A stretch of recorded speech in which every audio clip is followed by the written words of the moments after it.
अस्सलाम वालेकुम दोस्तों, कैसे हैं? मेरा नाम इमरान निसार है और आप देख रहे हैं मेरा यूट्यूब चैनल।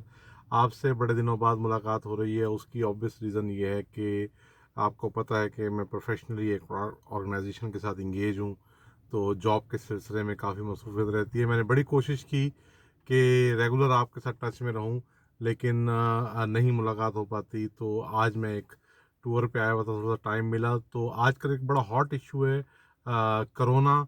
उसके हवाले से मैंने कहा आपसे बात होनी चाहिए, क्योंकि पिछले कोई एक हफ्ते में मेरा मुख्तलिफ शहरों में विज़िट हुआ, जाने का इत्तेफाक हुआ। तो वहाँ बड़ा कॉमनली डॉक्टर्स के साथ जो बात हुई और मुलाकात हुई, उसमें इवन एक दो लोग तो ऐसे भी थे जिनका ख्याल ये था कि वो शायद कुछ अरसा के लिए अपनी क्लिनिक दोबारा ऑफ कर दें, क्योंकि रेशो जो कोरोना पेशेंट्स की है वो बहुत ज़्यादा बढ़ गई हुई है।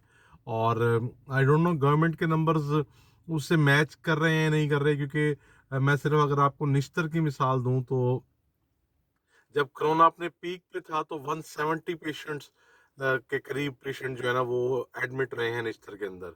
और लास्ट वीक तक वहाँ 180 280 सॉरी प्लस पेशेंट्स जो है ना वो रिपोर्ट हुए हुए थे, जो इंडोर में एडमिट हुए हुए थे। तो यहाँ से आप अंदाजा लगा सकते हैं कि कितनी ज़्यादा कोरोना का पेशेंट बढ़ना शुरू हो गए हैं।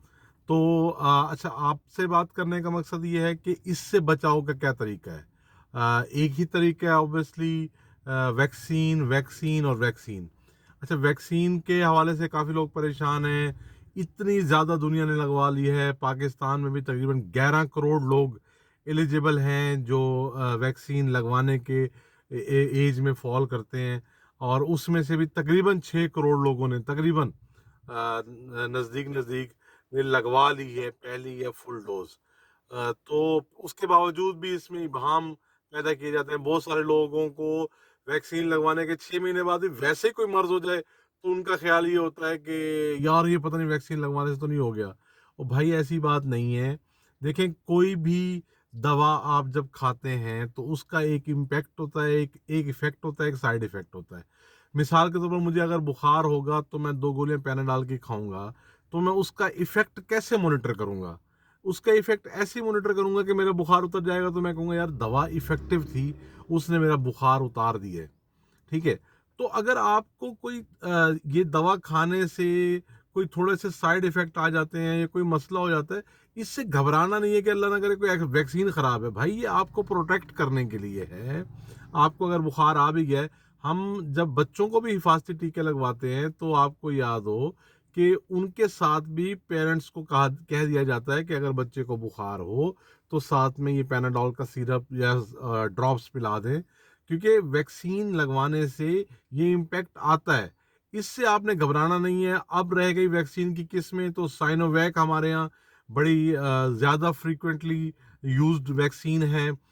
उसका इफ़ेक्ट जो है ना, पहले लोग कहते थे पता नहीं नॉन इफ़ेक्टिव टाइप है, अभी एक ट्रायल में प्रूव हुआ कि शायद सबसे ज़्यादा इफ़ेक्टिव वैक्सीन ही जो है ना वो साइनोवैक है। और इसी तरह से उसकी डबल डोज है। अच्छा, एक चीज़ जो बड़ा इंपॉर्टेंट है, बहुत सारे लोगों के साथ ये मसला हो रहा है कि उनको मैसेज नहीं आ रहा सेकंड डोज के लिए। फर्स्ट डोज उन्होंने लगवा ली, उनको कह दिया गया कि जी सेकंड डोज का मैसेज आएगा। तो भाई इसमें आप वेट ना करें, आप चले जाएं 28 दिनों के बाद वैक्सीन सेंटर में। उनसे थोड़ा सा आप बात करें तो वहीं वो कंप्यूटर में आपका उनके पास जो सिस्टम पड़ा होता है उसमें वो आपका CNIC डालते हैं और आपका वही नंबर उसमें डाल के और फिर वो आपको सेकेंड डोज लगवा देते हैं। क्योंकि इसमें जो मोस्टली मसला आ रहा है, मिसाल के तौर पर आपने जो अपना नंबर रजिस्टर्ड करवाया NCOC में, वो कोई और था, फिर आप CNIC नंबर डाल किसी और नंबर से रहे हैं और एक्सपेक्ट कर रहे हैं कि वैक्सीन की डिटेल आ जाए, तो ये भी एक नेटवर्क इश्यूज भी आ रहे हैं इसमें ना। तो इसीलिए इससे नहीं घबराना कि मतलब कोई शायद दवा नहीं लग रही है, डोज लगवाने में वेट कर रहे हैं आप। डोज फौरन से पहले लगवा लें, कोरोना के बुरे असरात से बचें।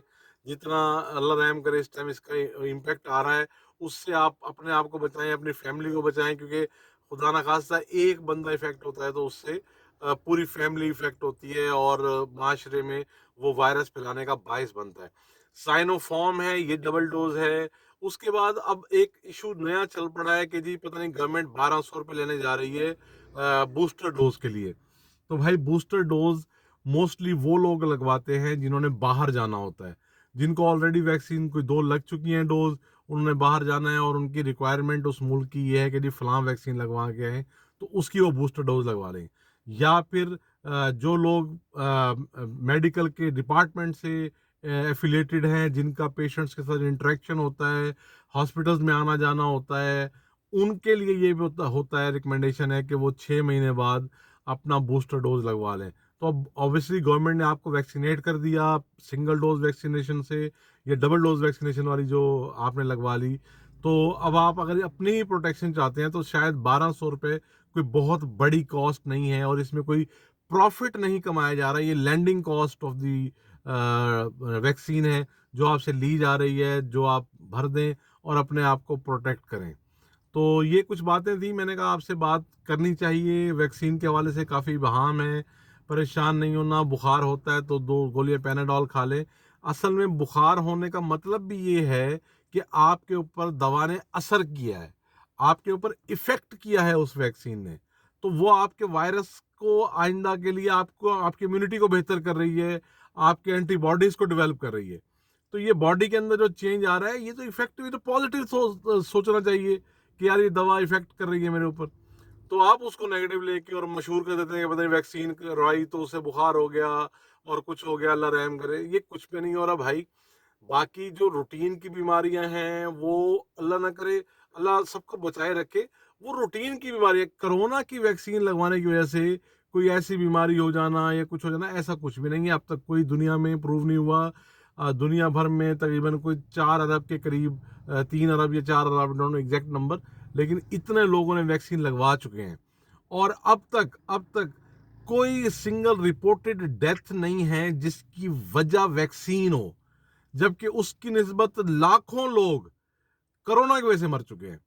ये जो वैक्सीन के वाले से स्पेकुलेशंस हैं, ये सारी जितनी भी फैली हुई हैं, ये सब अपनी जगह, लेकिन कोई सिंगल केस ऐसा नहीं निकला जिसमें ये चीज प्रूव हुई हो कि शायद वो कोरोना वैक्सीन की वजह से बंदा मर गया। लेकिन कोरोना डिजीज की वजह से लाखों लोग मर गए हैं, लाखों मेडिकल प्रोफेशनल, कितने पाकिस्तान में कितने मेडिकल प्रोफेशन डॉक्टर्स बेचारे इस वबा के हाथों चले गए। तो भाई अपने आप को प्रोटेक्ट करें, अपने आप को बचाएं, इस बीमारी, इस मूजी बीमारी से बचाएं, अपनी फैमिली को बचाएं। अल्लाह ताला आपको भी हिफाजत में रखे और आपकी फैमिली को भी हिफाजत रखे। अगर आपको मेरी ये वीडियो पसंद आती है तो please do like my channel, do subscribe my channel और share with your loved ones. अगली वीडियो तक के लिए इजाज़त। अल्लाह हाफिज़।